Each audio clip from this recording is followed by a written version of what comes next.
मरियम अपनी जिंदगी के कार्यों में मशरूफ थी। उसे यह मालूम ना था कि परमेश्वर ने उसे धर्मी कार्य के लिए चुन लिया है। परमेश्वर की ओर से एक स्वर्गदूत भेजा गया जिसका नाम जिब्राइल था।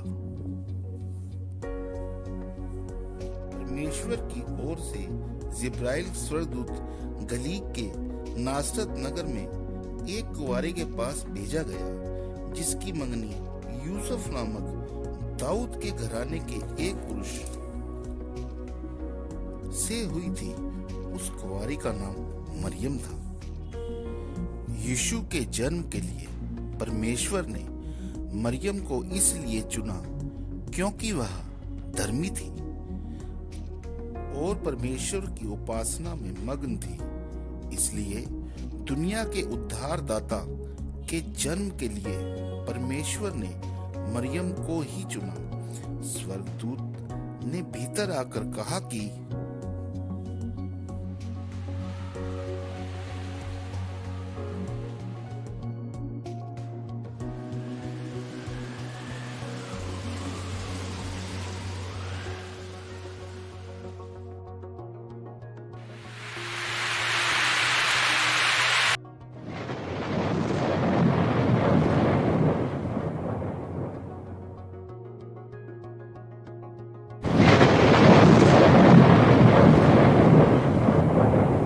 आनंद और जय तेरी हो जिस पर ईश्वर का अनुग्रह हुआ है।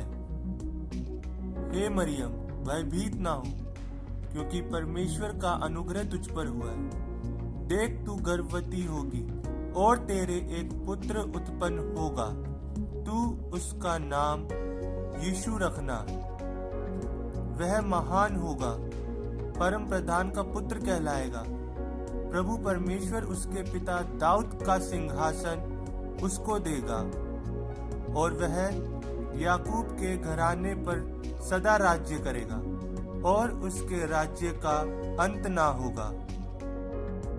यह कैसे होगा? मैं तो पुरुष को जानती ही नहीं। पवित्र आत्मा तुझ पर उतरेगा और परम प्रधान की सामर्थ तुझ पर छाया करेगी। इसलिए वह पवित्र जो उत्पन्न होने वाला है परमेश्वर का पुत्र कहलाएगा। और देख, तेरी कुटुंबिनी इलिशिबा के भी बुढ़ापे में पुत्र होने वाला है। यह उसका जो बांझ कहलाती थी 6वां महीना है, क्योंकि जो वचन परमेश्वर की ओर से होता है वह प्रभाव रहित नहीं होता।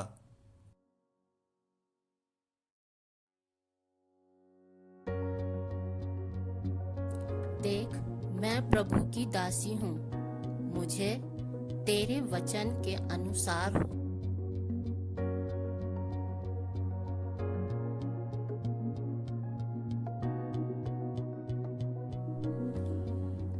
यह कार्य समाप्त होने के बाद स्वर्गदूत यूसुफ के पास जाकर उसे परमेश्वर का भेजा हुआ संदेश बताता है।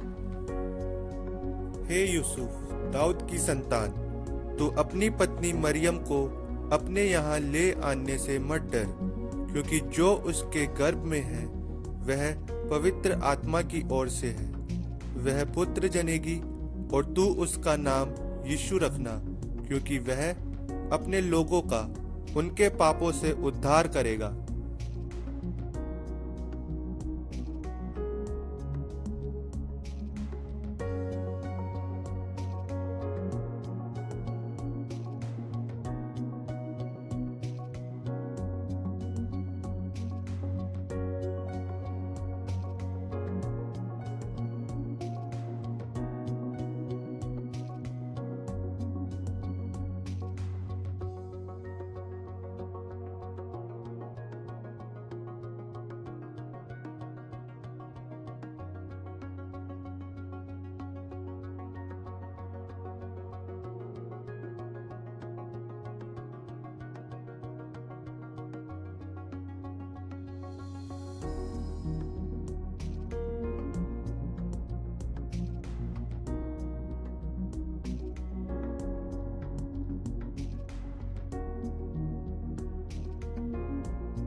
मत डरो,